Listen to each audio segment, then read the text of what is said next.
یعنی بڑی معذرت کے ساتھ مجھے یہ بات کرنی پڑے گی کہ اتنا کالا جادو ہر تیسرے آدمی کو کالا جادو، ہر تیسرے آدمی کو. اور خیر سے وہ جو بتانے والے وہ بھی بڑا انوکھا انداز انہوں نے اختیار کیا ہوا ہے. وہ کہتے تجھے جادو کر دیے کسی کی. کس نے کہا کہ یہ مجھے بتانے کا حکم نہیں، مجھے شرارت کا حکم تھا، شرارت میں نے کر دی. اب تو گھر جا کے سوچتا رہے.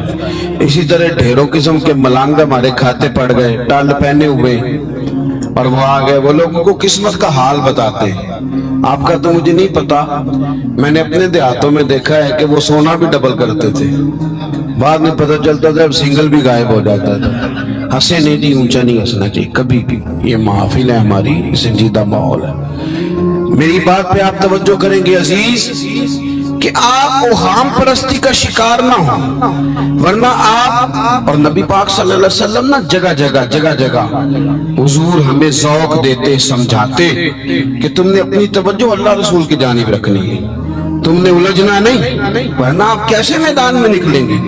فوجی کہتے ہمیں کالا جادو ہو گیا، ہم سے جایا نہیں جاتا، تو جنگ ہوگی. کوئی کہتے ہم پر تو وہ فلانے نے سیو کرا دیا ہے تو ہم دفتر نہیں جا سکتے، تو کاروبار زندگی چلے گا.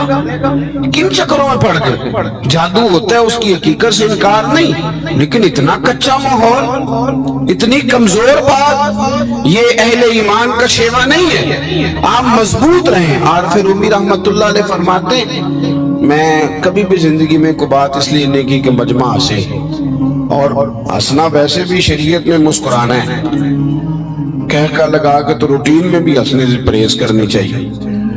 وہ کہتے ایک بادشاہ تھا تو اس کا بھی ذہن بن گیا تھا کہ پتہ نہیں یہ کیا ہو جاتا ہے. کچھ یہ لوگ نا ہمارا وہم بڑھاتے ہیں، آج کل جو طویل دھاگے والے لوگ ہیں نا، یہ اور اضافہ کرتے ہیں اس کے اندر، اور کہانیاں بنا کے دیتے ہیں، لوگ اور زیادہ الجھ جاتے ہیں. بادشاہ تھا تو وہ شکار کرنے جاتا تھا تو اس کے ذہن میں یہ خیال تھا کہ اگر رستے میں کوئی بندہ میرے متھے لگ جائے تو میرا شکار ٹھیک نہیں ہوتا. تو وہ کیا کرتا، وہ جب سفر کے لیے نکلتا تو لوگوں سے کہتا سارے رستے خالی کرا دو، میں نے شکار کے لیے جانا ہے. لوگ رستے خالی کرا دیتے. ایک دن ایک آدمی بیچارہ نے ایک آنکھ سے اسے نظر نہیں آتا، وہ کوئی جنگل سے لکڑیاں کاٹ کے آ رہا تھا تو اچانک وہ چڑھ گیا. اذانیں زیادہ ہوتی ہوں تو ایک کے جواب دینا ضروری ہوتا ہے، وہ ہم دے چکے ہیں، اس لیے آپ توجہ کریں میری بات. تو وہ بیچارہ چڑھ گیا لکڑ ہارا سڑک پہ. اس کے سپاہیوں نے بندے تو بڑے ہٹائے تھے پر یہ غلطی سے آ گیا، انہوں نے پکڑ لیا، بادشاہ کے سامنے پیش کیا. بادشاہ کہنے لگا تمہیں نہیں پتا کہ میرے رستے میں کوئی آئے تو میرا شکار نہیں ٹھیک ہوتا، اس کو باندھ دو. دھوپ بڑی سخت تھی، درخت کے ساتھ باندھ دیا. کہا جا رہا ہوں، واپس آتا ہوں، اگر شکار ٹھیک ہو گیا تو چھوڑ دوں گا، ورنہ اسے قتل کر دوں گا. دو بندے اس کے سرانے کھڑے کر دیے تلوار لے کر کے. اب وہ بیچارہ صبح سے بندہ ہے. بادشاہ چلا گیا. اتفاق کی بات یہ کہ آج شکار پہلے سے بھی اچھا ہوا، خوب ہوا. بادشاہ واپس آیا. اب یہ دھوپ میں بندہ ہے، کسی نے پانی بھی نہیں پوچھا. تنگ آمد بجانگ آمد. بندہ جب پورا تنگ آئے تو پھر جنگ بھی بڑی کرتا ہے. اس نے کہا یار آج مرنا تو ہے، اب مرنا سچ بول کے. بادشاہ نے کہا اسے کھول دو، آج میرا شکار بڑا اچھا ہوا ہے، لہذا اسے کچھ نہیں کہنا، کھول دو. رسیاں کھول دی تو پتہ کا شخص کہتا ہے بادشاہ ایک بات کر لوں میں بھی، مار تو جانا ہی ہے پر ایک بات کر لوں. کہنے لگا کرو. کہنے لگا تم نے صبح میرا منہ دیکھا تھا، تمہارا شکار بڑا اچھا ہوا ہے، دن بڑا اچھا گزرا ہے، پر میں نے آج سویرے تمہارا منہ دیکھ لیا تھا، تو دیکھو میرا بیچارے کا کیا حال ہوا ہے کہ صبح سے یہاں. اب تم بتاؤ منحوس میں ہوں کہ تم ہو، نحوست میرے اندر کہ تمہارے. میں اگر کوئی جوان آدمی میرے ساتھ آ کے یہ بات کرتا ہے نا کہ میری فلان ہو گیا تو میں بڑا، تو مجھے اس پہ غصہ آتا ہے. میں کہتا ہوں آپ اس عمر میں یہ کام کریں گے تو بزرگوں کو کون سہارا دے گا، ضعیفوں اور کمزوروں کو کون اٹھائے. آپ اتنی کچی باتیں کرتے ہیں. اور یہاں پیروں نے بھی عجیب تماشا گھڑا ہوا ہے. سویرے 9 بجے بیٹھ جاتے ہیں تعویذ لکھ لیں. آپ قرآن شریف کا درس کب دیں گے؟ آپ حدیث پاک کب پڑھائیں گے؟ آپ ان کو اصول فکر کب بتائیں گے؟ پیر صرف دین کا نمائندہ ہوتا ہے جس نے رب رسول کا دین پڑھنا ہے اور آگے پڑھانا ہے، جس نے لوگوں کو وہاں سے دین سیکھ کے آگے سکھانا ہے۔ باقی کیا معنی ہے چیزوں کا؟ اس نے صرف آسان کر کے جو ہمارے صوفیاء نے دیا آگے بات پہنچانی۔ دین سیکھنے سکھانے کا نام پیری مریدی ہے، اس کا کوئی اور معنی ہے ہی نہیں سرے سے۔ کہاں سے آ گئی یہ ساری چیزیں؟ حدیث سنیے، بخاری میں موجود ہے، مسلم میں موجود ہے۔ حضرت ابو ہریرہ رضی اللہ تعالیٰ عنہ فرماتے ہیں نبی پاک علیہ السلام کے صاحبزادے کا وصال حضور کی گود میں ہو گیا، گود میں وصال کر گئے صاحبزادے۔ حضور کو بڑی تکلیف ہوئی، آنکھوں سے آنسو آئے، سرکار روئے۔ صحابہ نے عرض کی حضور آپ بھی آنسو بہاتے ہیں؟ فرماتے ہیں میرا بیٹا گیا ہے، یہ آنسو محبت کی علامت ہے، ورنہ میرے دل اور زبان پہ وہی ہے جس سے میرا رب راضی ہوتا ہے۔ اتفاق کی بات دیکھیے، اتفاق کی کہ اسی دن جس دن سرکار کے صاحبزادے کا وصال ہوا اسی دن سورج کو گرہن بھی ہو گیا۔ اب جوڑنے والے باتیں جوڑ دیتے ہیں نا، کچھ لوگوں نے بات جوڑ دی، کہنے لگے دیکھا حضور کے صاحبزادے کا وصال ہوا ہے تو سورج کو بھی گرہن ہو گیا، سورج کو بھی گرہن ہو گیا۔ اور میرے دوستو سنو، یہ عقیدوں کی مضبوطی کتنا ضروری کام ہے، اپنے آپ کو فکری طور پر مضبوط رکھنا کتنا ضروری ہے۔ احمد مختار نبی پاک صلی اللہ تعالی علیہ وسلم نے اسی دن لوگوں کو مسجد میں جمع فرمایا، اسی وقت۔ صحابہ کہتے ہیں ہم بڑے پریشان تھے کہ حضور تو غمزدہ ہیں، نہ کوئی جہاد کی بات ہوگی نہ اور کوئی ہوگی، تو اس وقت کیوں طلب کیا؟ سب کو مسجد میں بلایا اور بلا کے میرے نبی پاک علیہ السلام نے خطبہ دیا، اللہ کرے آپ کو سمجھ آئے۔ یعنی اس دن جس دن صاحبزادے کا وصال ہوا، غم کی گھڑیاں ہیں، حضور نے سب کو مسجد میں بلا کے، میں بخاری مسلم پڑھ رہا ہوں، حضور نے فرمایا لوگوں سورج اور گرہن کا لگنا اللہ کی نشانیوں میں سے نشانی ہے، سورج چاند کو گرہن لگنا اللہ کی نشانیوں میں سے نشانی ہے۔ جب یہ لگے استغفار پڑھا کرو، نماز پڑھا کرو، اللہ کے حضور حاضر ہوا کرو۔ فرمایا کسی شخص کے دنیا سے جانے کا اس کے ساتھ کوئی تعلق نہیں۔ اپنے عقیدے کو مضبوط رکھو، اپنے معاملات پر غور رکھو، کبھی بھی کوئی کچی بات نہ کرے، کوئی کمزور بات نہ کرے کسی موقع پر۔ ہم تو صوفیاء کرام کے جاننے والے، اور وہ لوگ تو اتنے مضبوط تھے، نظریات کے اتنے پکے تھے، تو ہر شخص کو کہتے تھے کہ دیکھنا تیرے دل میں غیر کا خیال نہ آئے، رب رسول کا خیال رہے۔ یہ اللہ والوں کا جو خیال ہوتا ہے، یہ چونکہ اللہ والے ہیں تو اس کو ہم غیر کا خیال کہتے ہی نہیں۔ ایک بات آخر میں اور آپ کی خدمت میں عرض کرنی ہے، اس پر بھی آپ ضرور توجہ دیں گے۔ تھوڑا سا نا حضور کی سیرت میں ایک تیسری بات جو بڑی ضروری آپ سے عرض کرنی، اس پر آپ غور کریں گے۔ دوسروں کے جذبات کا، احساسات کا خیال رکھنا میرے محبوب پاک علیہ السلام کی سیرت کا خوبصورت جز ہے، خوبصورت، یعنی دوسروں کے جذبات کا خیال رکھنا۔ آپ دیکھیں آپ کو نا اس مضمون کی درجنوں حدیثیں ملیں گی بخاری مسلم میں، کتب احادیث میں درجنوں۔ حضور فرماتے ہیں میرا دل چاہتا ہے کہ لمبی نماز پڑھاؤں۔ نماز کس کی؟ اللہ کی۔ دل چاہتا ہے کہ نماز لمبی پڑھاؤں، لیکن حضور فرماتے ہیں پھر مجھے پیچھے بچوں کا خیال آتا ہے، بیماروں کا خیال آتا ہے۔ حضور نماز رب کی، خیال بندوں کا۔ نماز میں حضور فرماتے ہیں کہ میں نہ اس لیے لمبی نہیں کرتا کہ لوگوں کو تکلیف نہ ہو۔ حضور فرماتے ہیں میرا دل چاہتا تھا کہ تہجد کی نماز تم پر ضروری قرار دے دوں، پر تمہیں تکلیف ہوگی، لہٰذا میں یہ کام نہیں کرتا، میں اپنی چاہت نہیں دیکھ رہا، تمہاری نیند دیکھ رہا ہوں۔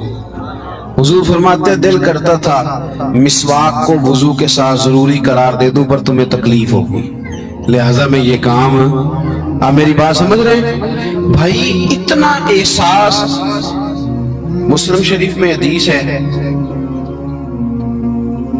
سرور کائنات صلی اللہ تعالی علیہ وسلم کی خدمت میں عرض کیا گیا حضور یہ امام ہے، یہ لمبی نماز پڑھاتے ہیں، اب ظاہر ہے وہ قرآن شریف ہی پڑھتے ہوں گے، اچھے جذبات کے ساتھ کرتے ہوں گے، لیکن حضور نے بڑے ان کو تنبیہ فرمائی اور فرمایا میں لوگوں کو دین کے قریب کرتا ہوں تو دور کرتا ہے۔ جب لوگوں کو نماز پڑھائے تو اعتدال کے ساتھ پڑھا، درمیانے طریقے، خود پڑھ تو جتنی مرضی پڑھ، تھوڑا سا نا جذبات کا خیال کریں۔ والوں بہت سارے گمانوں سے، بہت سارے خیالوں سے بچو۔ فرمایا بعض گمان بھی، بعض خیال بھی گناہ ہیں۔ کیسے بچیں؟ فرمایا ولا تجسسوا، یہ جاسوسی چھوڑ دو، یہ کسی کی باتوں، چھپی ہوئی باتوں کو تلاش کرنا چھوڑ دو، اس سے تم گمانوں سے بچو گے، وسوسوں سے بچو گے، خیالات سے بچو گے۔ نفسیاتی طور پر جو لوگ پاک صاف ہوتے ہیں نا، ان کی زندگی مطمئن ہوتی ہے۔ بہت زیادہ مال، دولت، وجاہت، شہرت کے باوجود جو لوگ نفسیاتی طور پر کسی میل کچیل کا شکار ہوتے ہیں، ذہنی طور پر، وہ ساری صلاحیتوں کے باوجود بھی کمزور، بے چین اور بے سکون رہ جاتے ہیں۔ زندگی میں گمان، سوچ، اپنی نفسیات کو ہمیشہ اچھا رکھیں۔ کبھی بھی اپنے آپ کو الجھاؤ کا شکار نہ ہونے دیں۔ جس آدمی نے سکون لینا ہے اس نے بھی یہاں سے لینا ہے، اپنے اندر سے۔ جس نے مطمئن ہونا ہے اس نے بھی خود بخود ہی ہونا ہے، اور جس شخص نے بے سکون رہنا ہے اس نے بھی خود بخود ہی رہنا۔ میرے نبی کریم علیہ السلام نے اپنے صحابہ کو نا مطمئن زندگیاں فراہم کی، اطمینان بخش رویے حضور نے دیے۔ آپ غور فرمائیں گے کہ غریب ترین صحابہ بھی جب کوئی ان سے پوچھتا تھا کیفیت کیا ہے تو وہ کہتے تھے الحمدللہ، اللہ نے ہمیں نبی کریم کا غلام بنا دیا ہے۔ اب ہم خود اپنے آپ کو اتنا نفسیاتی طور پر کمزور کر لیتے ہیں، سوچ سوچ کے کہ فلانا بڑا ہو گیا ہے، میں چھوٹا رہ گیا ہوں، فلاں آدمی آگے نکل گیا ہے، میں پیچھے رہ گیا ہوں۔ یہ چیز انسان کو کمزور کرتی ہے۔ انسان اگر یہ تصور کر لے کہ جو میرے حق میں بہتر تھا میرے رب نے مجھے عطا کر دیا ہے، اسے سکون نصیب ہوتا ہے، پھر نفسیاتی مسائل ختم ہوتے ہیں۔ بڑے بڑے سمجھدار لوگوں کو کالا جادو ہو جاتا ہے، اور بڑے بڑے عقل مند لوگ ہوتے ہیں جن کی بھابھی انہیں نظر لگا دیتی ہے۔ بڑے بڑے سمجھدار لوگ ہوتے ہیں کہ جن کی دکان کے آگے کوئی تعویذ پھینک جاتا ہے۔ بڑے سمجھدار لوگ ہیں لیکن وہ چھوٹی چھوٹی باتوں سے اتنے کمزور ہو گئے کہ سانپ سے ڈرتے ڈرتے رسیوں سے بھی ڈرنا شروع کر دیا۔ رسیوں سے، وہ جی میں صبح کل چل رہا تھا تو میرے پیچھے کوئی چل رہا تھا تو میں نے کہا سایہ ہوگا آپ کا، وہی ساتھ چلتا ہے۔ ایک حدیث ہے ترمذی شریف کی، اسے یاد کر لیں، بڑا نفع دے گی۔ میرے نبی کریم علیہ السلام نے فرمایا اگر ساری دنیا مل کے بھی تیرا نقصان کرنا چاہے تو جب تک رب کی مشیت نہ ہو تیرا نقصان ہو نہیں سکتا۔ ختم ہو گئی بات، باہر آ جائیں اس چیز سے۔ اور فرمایا سارے زمانے کے لوگ مل کر تیرا نفع کرنا چاہیں تو جب تک اللہ نہ چاہے وہ تیرا کوئی نفع کر نہیں سکتے۔ نقصان بھی اللہ کی مشیت پہ ہے، نفع بھی اللہ کی رضا پہ ہے، تو پھر آپ بلا وجہ لوگوں کو دیکھ کر ٹینشن کیوں لیتے ہیں؟ پریشانی کاہے کی ہے؟ آزمائش کس بات کی ہے؟ اپنے آپ کو سکون دیں، اپنے آپ کو مطمئن کریں، کہیں رب بڑا ہی مہربان ہے، اس نے جہاں اچھا سمجھا ہے وہاں اس نے مجھے رکھا ہے۔ اپنے ذہن کو اطمینان دیں، سکون دیں۔ میرے نبی کریم علیہ الصلاۃ والسلام کی پوری حیات مبارکہ میں آپ کو شکوہ نہیں ملے گا کہیں بھی۔ حضور یتیم پیدا ہوئے،